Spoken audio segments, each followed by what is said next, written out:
सूर की भक्ति साधना।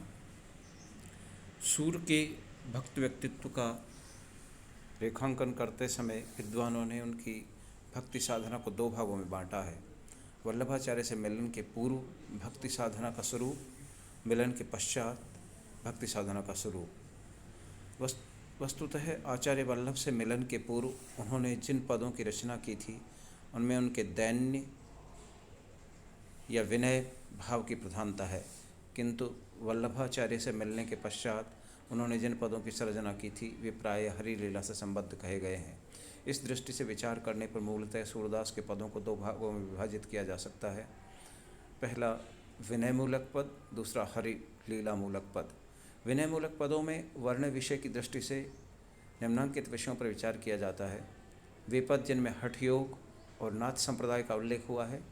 दूसरा वे पद जिनमें निर्गुण ब्रह्म की उपासना पर बल दिया गया है। तीसरा वे पद जिनमें वैष्णव भक्ति के अंतर्गत विनय विषय पद अंतर्भूत किए गए हैं और जिनमें दास्य भाव की प्रधानता है। चौथा वे पद जिनमें शक्य भाव का प्रतिपादन हुआ है। हठ योग और नाथ संप्रदाय का प्रभाव सूरदास पर दिखाई पड़ता है। सूर्य के प्रारंभिक पदों में जब वे वल्लभाचार्य के शिष्य नहीं हुए थे, हठ योग और नाथ पंथ का उल्लेख यथास्थान स्थल मिलता है, किया गया है।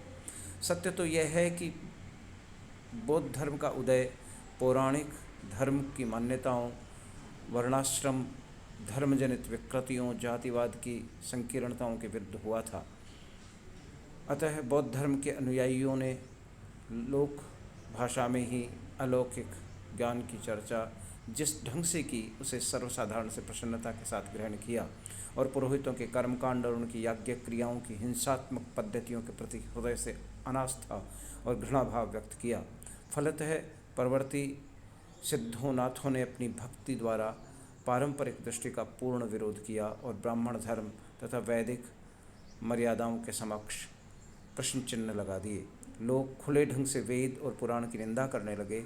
यद्यपि ब्राह्मणों को सम्मान दिया गया, परंतु संतों की तुलना में उन्हें बड़ा नहीं माना गया। स्वयं कबीर ने, जो सिद्धों और नाथों से जुड़े थे, इस संबंध में स्पष्ट कहा है कि बामण गुरु जगत का साधु का गुरु नाही।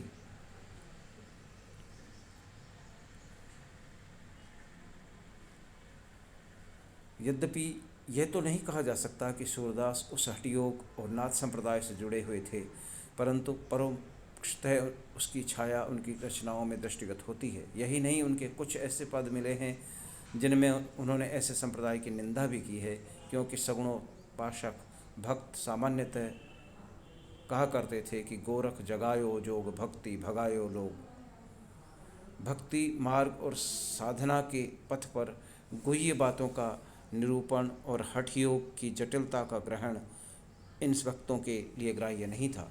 वे भक्त पाखंडवाद से तो सहमत नहीं थे, परंतु योग की जटिलता और साधना के ऐसी दुरूह पद्धतियों के भी समर्थक न थे। जिस हिंसात्मक व्यापारों और पुराण पंथ की कुरीतियों ने समाज को गलत दिशा दी, उनके विरुद्ध ये भक्त भी बुद्ध भगवान की ही भांति थे, पर सगुणोपासना के सरल मार्ग को अवरुद्ध करने वालों के ये सर्वथा विरुद्ध थे। सूर ने अपने भ्रमर गीत में इन संप्रदायों का विरोध खुलकर किया है। निर्गुणवाद के समर्थन में संदर्भ में उन्होंने ये सिद्ध कर दिया है कि उद्धव जिस निर्गुण की प्रशंसा करते हैं उसकी साधना भक्ति के परिवेश में उचित नहीं है। गोपियों के योगियों की सभी बातों का समावेश भक्ति की सीमा में किस रूप में किया है, इसे निम्न पद में देखते हैं।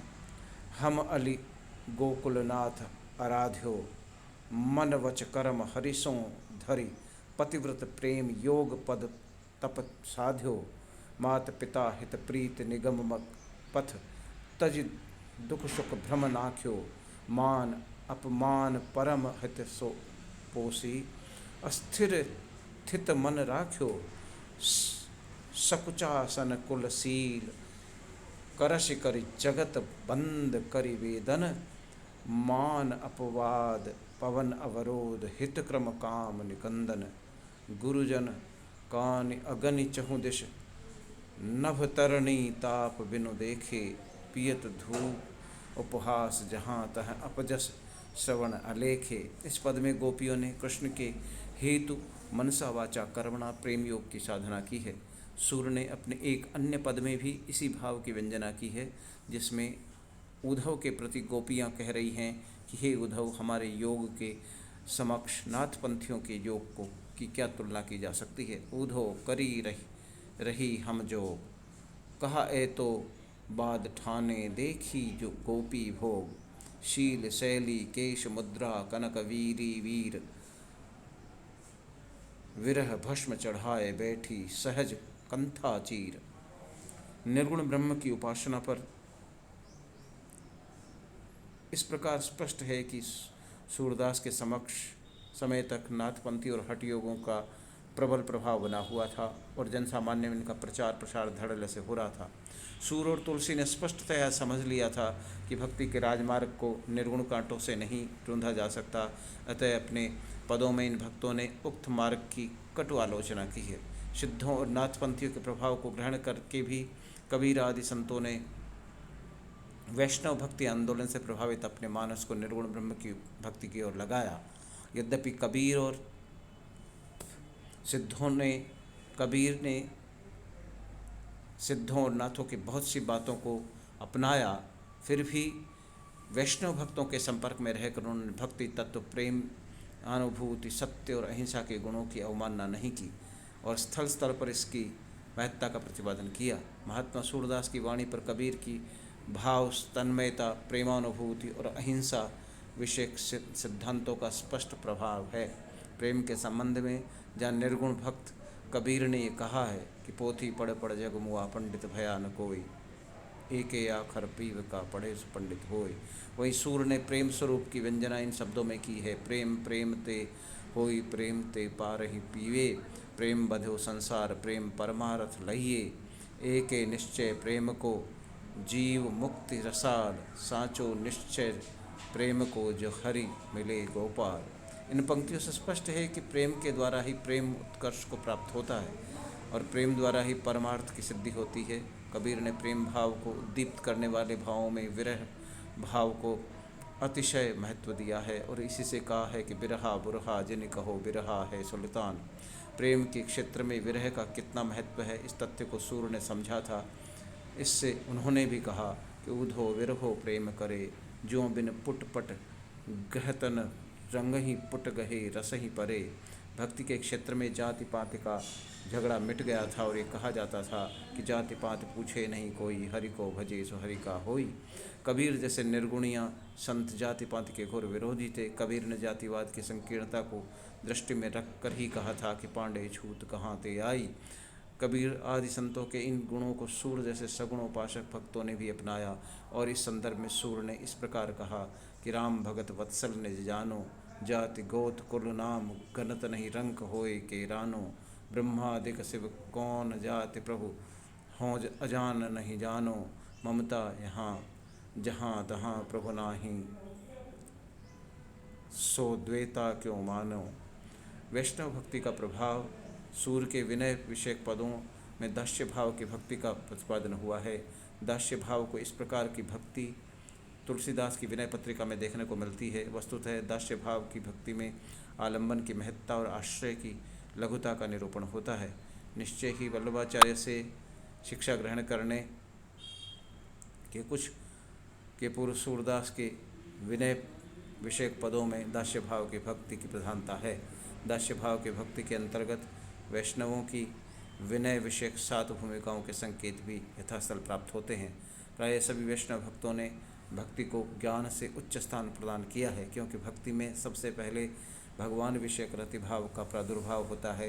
यही रतिभाव अंततः चरमोत्कर्ष प्राप्त करके प्रेमानुभूति में परिणत होता है।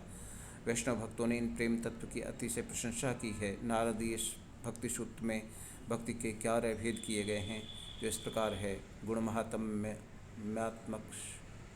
महात्म्या शक्ति, रूपा शक्ति, पूजा शक्ति, स्मरणा शक्ति, दास्या शक्ति, सख्या शक्ति, कांता शक्ति, वात्सल्या शक्ति, आत्मनिवेदना शक्ति, तन्मया शक्ति, परम बिरहा शक्ति। श्रीमद्भागवत में नवधा भक्ति का वर्णन हुआ है। उसके श्रवण और कीर्तन, गुण महात्म्य, अर्चन, पाद सेवन और वंदन पूजा शक्ति में, स्मरणा शक्ति में, दास्या शक्ति में, सख्य शक्ति में, आत्मनिवेदना शक्ति में अंतर्भुक्त हो जाते हैं। रूपाशक्ति, कांताशक्ति और वात्सल्याशक्ति के साथ प्रेमाशक्ति का रूप धारण कर लेती है। यह सगुण भक्ति का मुख्य अंग है। नवधा भक्ति में अर्चन और पाद सेवन को छोड़कर शेष 7 गुण निर्गुण भक्ति के भी अंग कहे जा सकते हैं। सूरदास में भक्ति के ये सभी लक्षण प्राप्त होते हैं। वैष्णव भक्ति में वर्णित विनय की भूमिकाएं, ये कहा जा चुका है कि वैष्णव भक्ति में विनय की 7 भूमिकाएं मानी गई। ये भूमिकाएं इस प्रकार हैं: दीनता, मान मर्शता, भय दर्शन, भर्त्सना, मनोराज्य, आश्वासन, विचारणा। सूरदास के विनय विषयक पदों में ये 7 भूमिकाएं मिलती हैं। हम 7 भूमिकाओं की सोदाहरण चर्चा करेंगे। दीनता, इसमें